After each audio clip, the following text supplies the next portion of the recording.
The Adventures of Sam Spade, Detective, brought to you by Wild Root Cream Oil Hair Tonic, the non-alcoholic hair tonic that contains lanolin. Wild Root Cream Oil, again and again the choice of men who put good grooming first.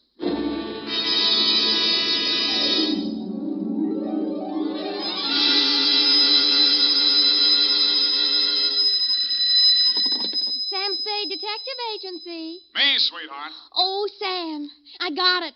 Got what, my pet? A bank book, Sam. Well, you must advertise in the Lost and Found right away, Effie, and find the owner. There might be sickness in the family. Oh, but it's your bank book, Sam. What? Uh-huh, it has your name on it. Samuel Spade, account number 4. It's a forgery. Somebody's trying to pin something on me. Lock it up and don't touch it until I get there. Oh, all right. Did you make a lot of money on this one, too? Got the check right in my pocket, $500. Oh, Sam, we're making more money than a movie star. Well, almost. And all honestly, too. 600 last week and 500 this week. Yeah, how about that? And life gives a 3-page spread to I Spy Moulton. But we mustn't let it turn our heads, Effie. No. We gotta stay in there pitching. I'll be right down to pitch my report on the Adam Figg caper.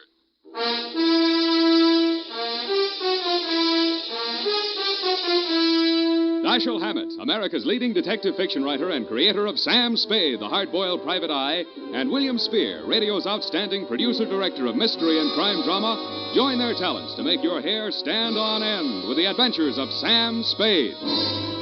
Presented by the makers of Wild Root Cream Oil for the hair. You've heard the saying, you never know until you try.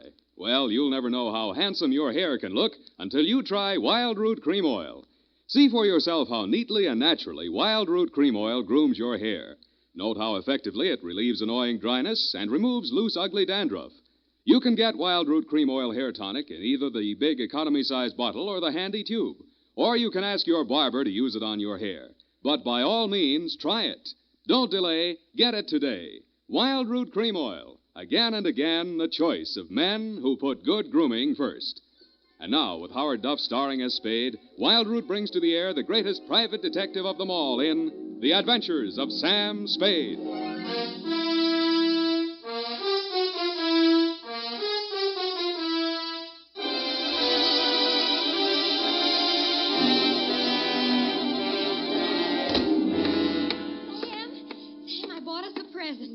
Oh, you're going to love it. Well, we gotta watch these expenses, Effie. There's always something. Yes, but this will be saving. It saves confusion. It saves fretting. Mm-hmm. Now, this gadget here, what is it? It's a minute robot. A what-a-bot? It's for busy men like yourself, Sam, so you don't have to burden your mind with petty details. You see, it has this dial on it, right here. And you drop these little cards in this slot. Mm-hmm. You don't have to worry about that. That's for me to take care of. Oh, good. Then, when you come into the office, and supposing you have an appointment with Mr. Jones at 2 o'clock, and you forgot about it, you just dial 2 o'clock, and the little card pops out. And it says Mr. Jones on it. How do I remember to dial 2 o'clock? Oh. Well, maybe it's in the instruction book. But anyway, now go ahead, Sam, please. The card's right in there. Now, dial 2 o'clock. Go on, Sam. Let's see. Just like a telephone, Sam. Now what do I do? Well, give it time, Sam. It's thinking. Must have forgotten. Jones. Mr. Jones. Effie, do you think it's dead? Oh, Sam, I don't understand it. It was working perfectly. Well, I'll take it straight back first thing in the morning. You'll have to. It'll never find the way itself. You got your book, sweetheart? Yes, Sam. I don't understand. It was working perfectly. Well, that's all right, honey. It doesn't matter. Date October 5, 1947, to Hillary Exxon Esquire from Samuel Spade, license number 137596. Oh, honey, it's only a memo robot. Subject, the Adam Figg caper. Dear Mr. Exxon, October 2nd in San Francisco was one of those days that you see blown off the calendar by a gust of wind in the movies to denote the time is passing. It was a day for scraping off the minutes with a fingernail file and wondering whether the display ad I'd paid for in the classified section of the phone book wasn't just a waste of money. It certainly wasn't the day I'd expect a leprechaun to walk into my office. He said his name was Adam Figg. He said he was the butler at Exxon Manor in Los Nidos. The limousine, Mr. Spade, is waiting to take you away. We mustn't keep them waiting, must we? Of course we mustn't. Who mustn't we? Why, Mr. Hillary, of course, sir. Oh, Mr. And Hillary. old Mr. Exon. The old gentleman is very ill. Dr. Figg's office is down the hall. Turn to your right, second door. Well, I assure you, sir, that Mr. Exon is the best of medical care. Your duty will be simple, to prevent his death. Do I donate blood or just frighten away the evil spirits? Oh, it isn't quite that, sir. Someone is trying to kill Mr. Exon. He's a very sick man, and I'm sure he'd prefer dying from natural causes. I get $25 a day in expenses. Here is an ample amount in advance. But you should know, sir, that the old man is a nasty, cantankerous, villainous, crooked, intimidating... $500? Please, Figg, you're talking about the man I love. Los Nidos was at least an overnight caper, so on my way out, my lovely and charming secretary, Miss Perrine, handed me a brown paper bag which contained A, one pair of socks, darned, B, one shirt, ironed, and C, the apple which she always polishes for me the night before. We arrived at your large Southern-style mansion 2 hours later. Figg! Oh, Figg, where the devil have you been? The city, sir. I can't find the keys to the liquor closet. Where are all the maids? What happened to that cook we hired yesterday? Who is this man, and why is he wearing that necktie? This is Mr. Spade, sir, the detective. Oh, I'm Hillary Exon. Come in, please. Go on upstairs, Figg. See what that girl is doing to my father. I don't believe she's a nurse at all. Very good, sir. In here, Mr. Spade. Pardon the condition of the house. The old man has been firing the servants again. Your father, you mean? Yes. Every time he gets shot at, he fires all the servants. He gets shot at pretty often? About once a year, in the fall. You always hire a detective? No. Oh, dear. I'm not keeping you up, am I? No, excuse me, please. It's much worse this time. I can't get any sleep. Guns going off in the middle of the night. The whole household disturbed. When and where was he last shot at? Yesterday morning at about 1:30. I dug the bullet out of the woodwork myself, a .38 caliber, embedded in the door frame that leads to Miss Kaywood's room. That's his nurse. Was she with him at the time? No, Dad sleeps like a baby, full of sedatives. She sees to that. Shot come from outside? Yes, but we found nobody on the grounds. No traces of anybody. I don't know whether Dad knows who shot at him or not. He's such a closed-mouthed old devil. You don't care very much for your father, do you? To be frank, Mr. Spade, if hating weren't such an effort, I would despise him. He is without a doubt... Well, listen. Get out of here! There, that's just a sample. Well, come on, let's see what's eating him now. All right, now get out! Talk to me like that. I tell you, I won't stand for it. Well, you don't have to stand for it. Take that silly painted face out of my sight. Don't you dare to. Get out!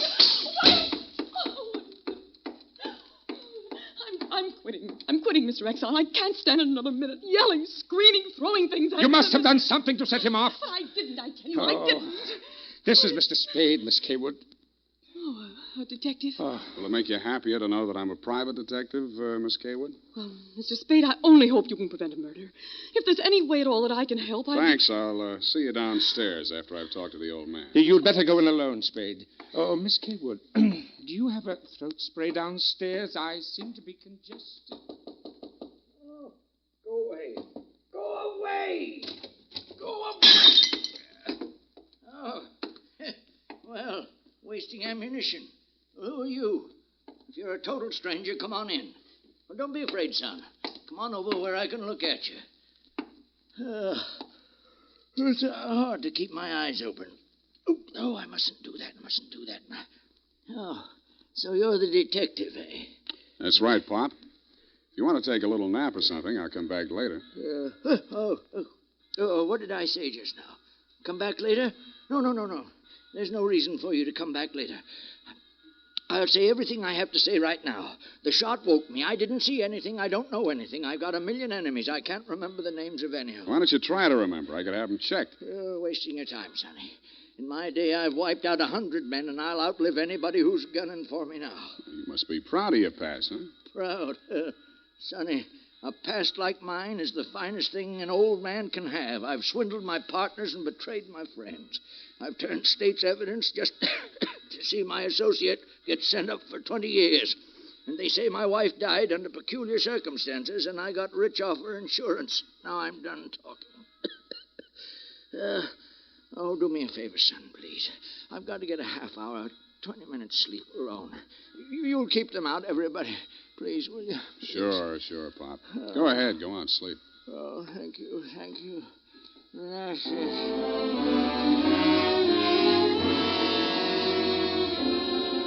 closed his eyes, rolled over, and fell into a heavy sleep. I stood there a moment, looking down at the frail, wasted old body. Then I cased the room. In digging the bullet out of the door, Hillary had done a good job of ruining any chance there might have been of proving the direction it had come from. I strolled out on the balcony. It was a pretty night. I lit a cigarette and took it in. Then I heard a door open and close softly behind me. Nurse Kaywood was at your father's bedside. She was filling a hypodermic from a small vial of bluish liquid. He didn't awaken when she jabbed it into his arm. Then she saw me standing in the doorway. She hastily dropped the medicine vial into her uniform pocket and came around the bed to meet me. Oh, Mr. Spade, oh, thank heaven. Why, when I saw you standing there in the half-night, I thought you might be... Thought I was who? Why, the man who fired the shot. There was a man? Well, I don't know. I didn't see it happened. I just assumed that... You shouldn't have done it. I warned you, Eleanor. Oh, we're disturbing him. Let's talk outside. Okay. Oh, it's good to breathe something besides sick room air. I thought you got used to things like that in your profession. Why are you so unfriendly, Mr. Spade? Nurses are human, aren't detectives? Try me, sweetheart. Oh, I know what you're thinking of me. But after a week in this horrible house, that poor old man, he's frightened. He's really frightened. What of? Why, the shots. 38 caliber or hypodermic? Surely you don't think that He's supposed to be under sedatives. The doctor's orders. Sorry, sweetheart. It's my job to suspect everybody. Can't you forget your job, even for a moment? Sure. If you don't mind the fact that I know you're a liar, that I'd make book you didn't come here primarily as a nurse, and what's worse, your act's not even convincing. Oh. Is it that bad, Sam? Yeah. Almost bad enough to be good. Come here. Oh, I hate you.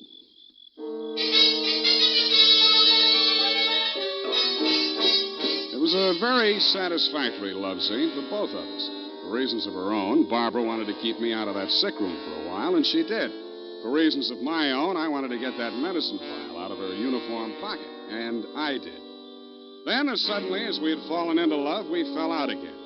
After she'd gone to her room, I went back to my sentry duty around the house.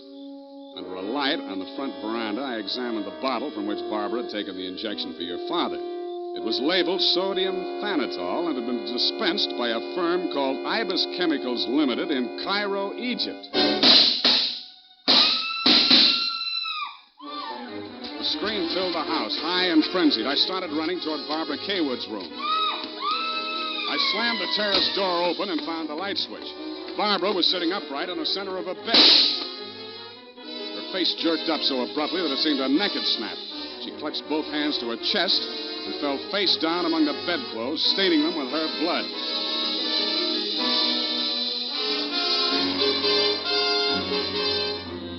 I don't know whether I went through, over, or around the screen that stood between her room and the old man's. I circled Exxon's bed. He lay on the floor on his side facing the window. I went outside. A .38 automatic lay on the ground a few yards away from the building. I put that into my pocket and listened. No shadows moving. Nothing. Then he was on me before I could be sure he wasn't a medium-sized tree. Break your back. Be the light. The warm stuff on my cheek might have been the thing's blood or mine. It gathered me up and bent me back and tore at my throat. Then I remembered that hands are stronger than fingers. I started with his thumbs.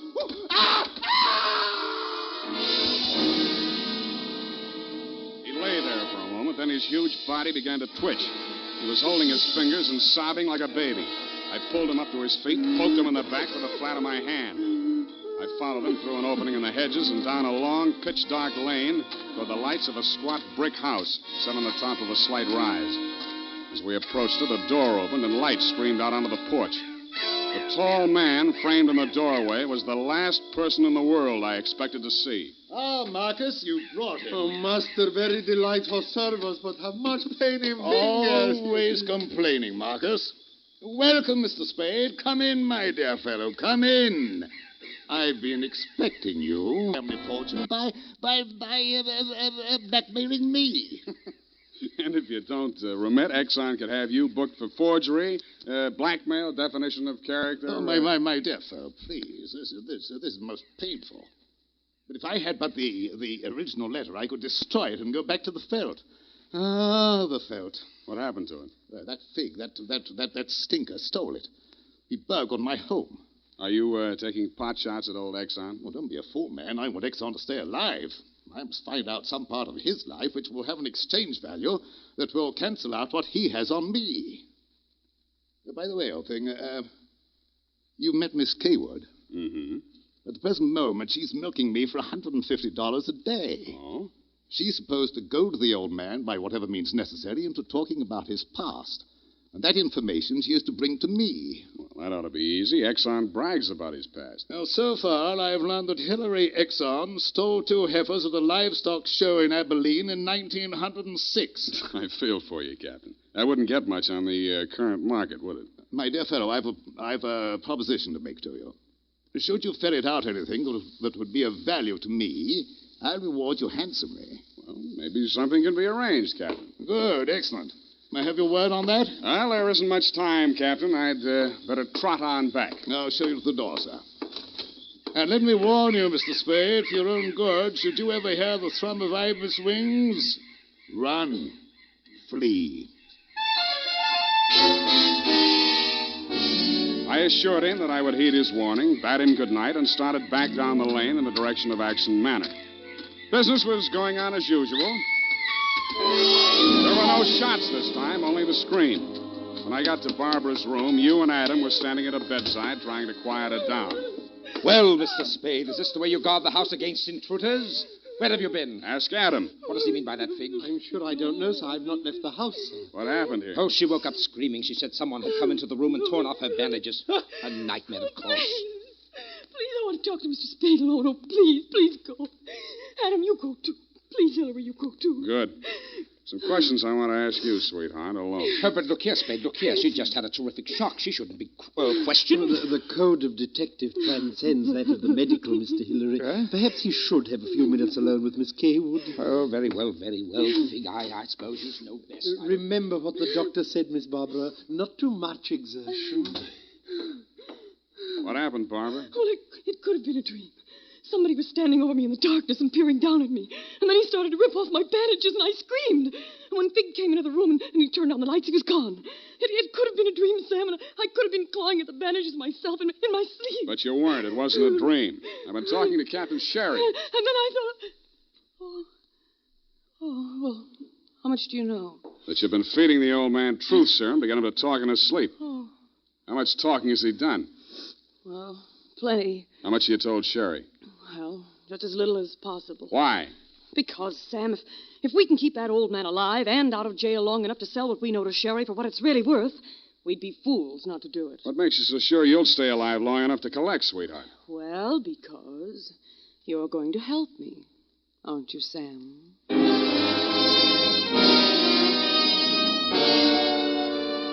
So I helped her, but not for the reason she thought. I made a lot of noise leaving her room and going to mine. Going back, I didn't wear any shoes. I slipped into a clothes press in her room so quietly that even she didn't hear me. I left the door slightly ajar and waited. Time passed, and I was stiff from standing still.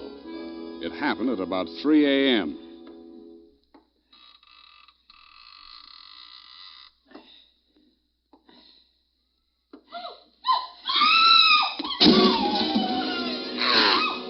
Crazy, feverish glare of his eyes told me that the threat of the gun in my hands meant nothing to him. I jumped to his side, twisted the knife away from him, picked him up in my arms, and carried him, kicking, clawing, and swearing, back to his bed. He lay there, breathing hard. Then he smiled. You're a smart one, Sonny. You had me figured out the first time you came in here, didn't you? Not quite, Mr. Exxon. The gun under your window was the clincher. That gun? Sure. I had it under my pillow all the time. I got tired of shooting into door frames. Look, you're dying, Mr. Exxon. There's no use trying to make up stories now. You're right, Sonny. I knew that nurse would sit up in bed after I fired tonight. And then I let her have it right through the screen. Why? You know why well enough. She was doping me up and sneaking in here at night, listening to what I was babbling about. Maybe you weren't saying anything important, Mr. Exxon. I might have, Sonny. I might have. 14 years ago, I killed my wife. I wanted to carry the secret to my grave.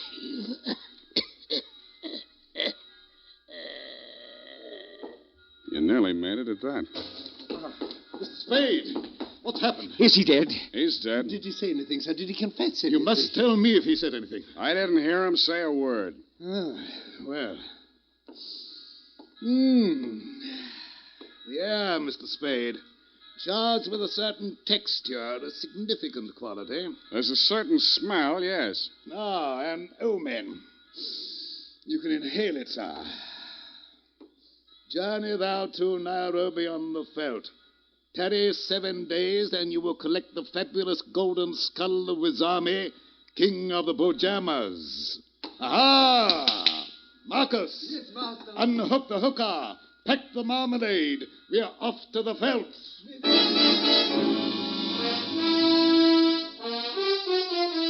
Just then, a flock of birds broke across the horizon, screaming. There must have been thousands of them, but not ibis, Mr. Exxon. Vultures. I suppose if you're going to pay any attention to omens, it's a good thing to know your birds. Period. End of report.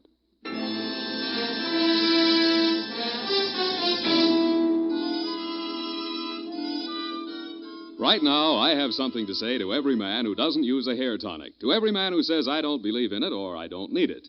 That all depends on what you mean when you say hair tonic. If you mean the old-fashioned greasy kind that leaves your hair smelling like a perfume factory, you're absolutely right. But remember, Wild Root Cream Oil Hair Tonic is nothing like that. Wild Root Cream Oil is an entirely new kind of hair grooming preparation. There's not a drop of alcohol in Wild Root Cream Oil, and it contains soothing lanolin that's like the oil of your skin. Most important, Wild Root Cream Oil grooms your hair the right way, neatly and naturally, never leaves your hair sticky or greasy. Get the big economy-size bottle and the handy new tube that's economical, easy to pack when you travel, and grand for the bathroom cabinet. Don't delay. Get it today. Wild Root Cream Oil Hair Tonic. Again and again, the choice of men who put good grooming first. Well,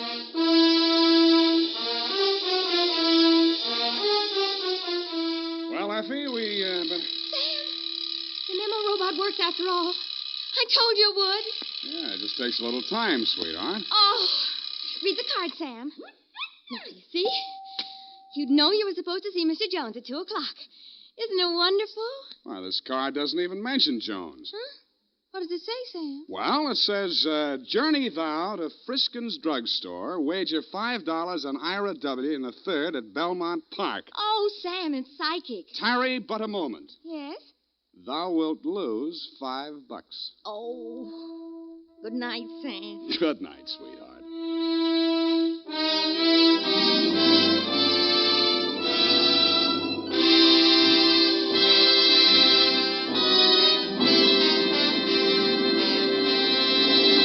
The Adventures of Sam Spade, Dashiell Hammett's famous private detective, are produced and directed by William Spier. Sam Spade is played by Howard Duff. Lurene Tuttle is Effie.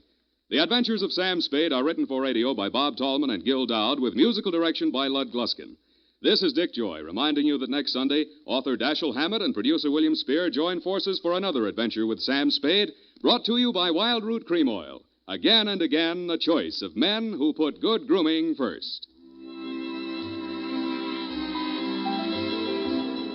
Smart girls use Wild Root Cream Oil, too, for quick, good grooming and to relieve dryness between permanents. Mothers say it's grand for training children's hair.